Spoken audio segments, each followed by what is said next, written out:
Halo semuanya, balik lagi di channel Mr. Chibi 25. Nah, apa kabarnya teman-teman? Di video kali ini saya akan membahas kembali manga ataupun anime Senseiya.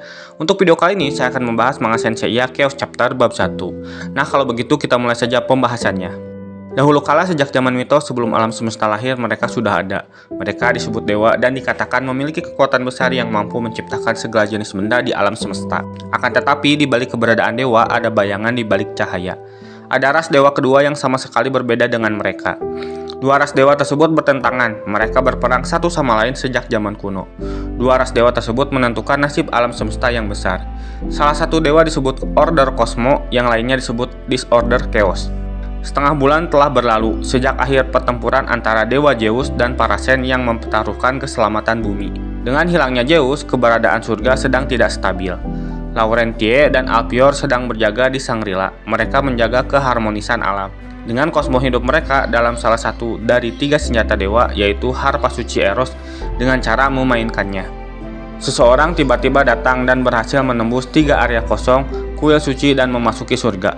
Mereka disebut Glory, pelayan dewa Chaos. Ia memperkenalkan diri sebagai Gomola Atmodes. Ia tertawa karena menurutnya sangat mudah untuk menembus lorong Hyper dan sampai di Shangri-La, kuil pertama untuk menuju Olympus.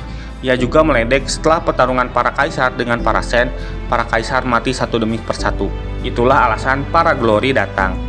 Atmodes juga ingin tahu seberapa terpuruk penjaga surga setelah dewa surga yang mereka ikuti Zeus menghilang. Atmodes mengatakan Hyper Will of the Big Universe memberi kehidupan kepada mereka, para hamba dewa kekacauan. Ia juga meminta Alpior agar membantu Atmodes ke pemimpin surga sekarang, karena Zeus telah menghilang. Alpior merasakan kosmo musuh yang ia rasakan benar-benar berbeda dari kosmonya. Ia juga telah diberi tahu oleh Abel bahwa ada orang-orang yang memakai armor yang memancarkan cahaya menjijikan, seperti terbangun dari sifat jahat dari lubuk hati mereka. Musuh kali ini memakai armor tersebut. Mereka adalah pejuang terkuat di dunia iblis yang telah diakui oleh dewa kekacauan. Atmodes lalu mengancam Alpior dan Laurentie. Jika tidak ingin terluka, maka mereka harus mematuhi perintahnya. Namun Alpior menolak, karena Atmodeslah yang harus mempertimbangkan jika ingin hidup. Mereka dilarang melangkah lebih jauh. Jika mereka melanggar, mereka akan menerima melodi suci yang akan menghancurkan Atmodes. Atmodes seperti terikat dan tidak bisa bergerak. Bukan hanya itu, energi mereka disegel. Kemudian Alpior dan Laurentie mengakhiri Atmodes dengan jurus Fantasia Malaikat Kembar. Salah satu Glory tidak terpengaruh oleh jurus Alpior dan Laurentie. Menurutnya, untuk mengalahkan pasukan kekacauan perlu kekuatan di atas rata-rata. Kekuatan kaisar ternyata lebih baik dari yang pernah ia dengar. Namun sayangnya itu tidak akan bekerja kepadanya, karena ia berada di skala kekuatan yang sangat berbeda dari para kaisar. Salah satu dari 12 dewa kekacauan yang paling kuat, yang mengatur gangguan mantra-mantra, Halloween Cassandra. Sesuai dengan kehendak agung alam semesta besar, Cassandra menyatakan akhir dari para Sen dan juga akhir dari kosmo. Dikatakan kosmo atau keteraturan dan kekacauan atau ketidakaturan tidak dapat hidup berdampingan. Pertarungan antara dua ras dewa ini disebut Armageddon yang telah berlangsung sebelum kelahiran alam semesta. Mereka mempertaruhkan kekuatan untuk menciptakan seluruh alam semesta dan hak untuk mengatur alam semesta. Pertempuran yang tak terhindarkan yang terus berulang-ulang. Pertempuran pertama Armageddon terjadi di generasi dewa sebelumnya, sebelum Zeus yang mengalahkan Ra, kaisar kegelapan yang memerintah dan memimpin dewa kekacauan. Mereka adalah dewa kosmo Kronos dan Uranus. Para dewa yang memenangkan Armageddon dipercayakan alam semesta besar selama beberapa miliar tahun hingga kiamat berikutnya. Setelah pertempuran panjang, Kronos dibantu dewa lainnya menang. Ia lalu menciptakan alam semesta sekarang dengan nama Kosmo dan menguasainya. Energi tak terhingga yang diciptakan oleh benturan ras dewa adalah sumber penciptaan alam semesta yang disebut Big Bang. Setelah itu, dewa kekacauan dibuang ke ujung kehampaan.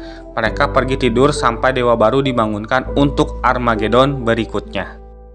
Cassandra memberitahu jika sumber dari duniamu yang teratur adalah kosmo. Sumber dari dunia yang tidak teratur adalah anarkis. 12 dewa kekacauan mengenakan kaisar. Seperti yang terlihat di dunia, anarkis dapat digunakan tanpa batas, milik dunia kekacauan. Sama sekali berbeda dari sumber kosmo yang teratur. Dan dengan kebangkitan dari pasukan kekacauan, situasi yang tak terbayangkan akan segera dimulai. Karena sekarang krisis terbesar di alam dunia ternyata sudah dimulai. Era di mana sifat jahat dan kekacauan telah tidur selama 10.000 tahun, kini mulai melihat tanda-tanda kebangkitan. Dengan berakhirnya era para dewa kosmo, dewa kekacauan akan menghancurkan semua yang tertata, semua makhluk hidup milik dunia kosmo akan berubah menjadi kehampaan dan kembali ke dunia kekacauan. Kekacauan dan kosmos sejak zaman dahulu tidak bisa hidup berdampingan. Inilah penghargaan untuk orang-orang yang menyesal yang sedang menunggu untuk mati. Cassandra lalu melakukan serangan. Ia ingin memperlihatkan pukulan dari 12 iblis kekacauan, yaitu Darkness Termination. Alpior dan Laurentia merasakan kekacauan anarkis, energi dahsyat yang mengalahkan indera ke-9. Cassandra melihat para kaisar bahkan tidak bisa menandingi 12 dewa kekacauan. Ia lalu menyuruh mendengarkannya baik-baik. Tiba-tiba 300 surga muncul. Mereka menyadari karena Alpior dan Laurentia mendapat serangan. Seperti yang diramalkan sejak penciptaan alam semesta besar, kebangkitan tentara kekacauan akan kembali mengadakan Armageddon untuk menentukan nasib segalanya. Sekarang saatnya 12 dewa atas nama kekacauan besar menyatakan perang terhadap semua makhluk hidup di dunia kosmo. Waktunya telah tiba untuk mengakhiri dunia kosmo dan menciptakan dunia kekacauan baru. Ketiga ratu baru menyadari apa yang dimaksud Zeus yang jahat harus dikucilkan sejak zaman mitos. Menurut Hera, bangkitnya dewa kekacauan terjadi setidaknya 10.000 tahun sekali. Namun menurut Cassandra, kehilangan dewa pemberani Kronos membuat mereka akan membuka segel. Dan yang paling penting adalah raja kekacauan yang mampu melampaui waktu 10.000 tahun dan mengubahnya menjadi satu malam. Ia kemudian membangkitkan pasukan kekacauan. Cassandra memberitahu bahwa memang benar setelah kekalahan di perang Armageddon sebelumnya, para dewa kekacauan tertidur lelap dan akan dibangkitkan dalam waktu yang lama. Dengan bantuan raja kekacauan baru yang telah naik ke singgasananya, Dewa Agung Amadeus, dia dikatakan telah menghilang ke tepi ruang waktu. Pria itu telah kembali dan mengambil tahta raja kekacauan. Dikatakan lahir berkat Big Bang dari Armageddon sebelumnya. Dewa yang memiliki kekuatan kosmo dan kekacauan sekarang akan menjadi kenyataan di sini. Kejadian itu sesuai yang diramalkan sejak zaman mitos, pertempuran besar para dewa Armageddon.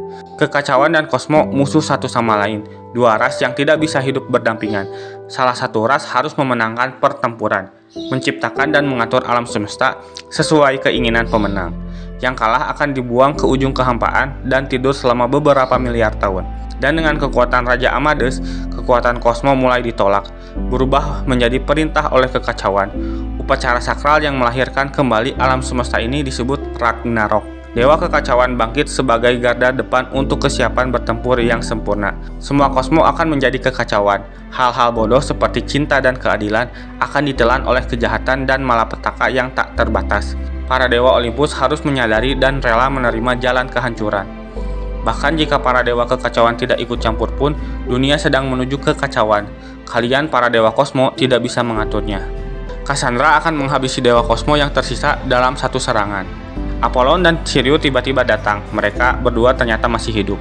Dengan nada tinggi ia marah. Kau pikir kami akan membiarkan kalian melakukan apa yang kalian inginkan di surga, tanah suci Olympus? Nah, itulah untuk video kali ini. Terima kasih telah menonton. Jangan lupa like, komen, dan share.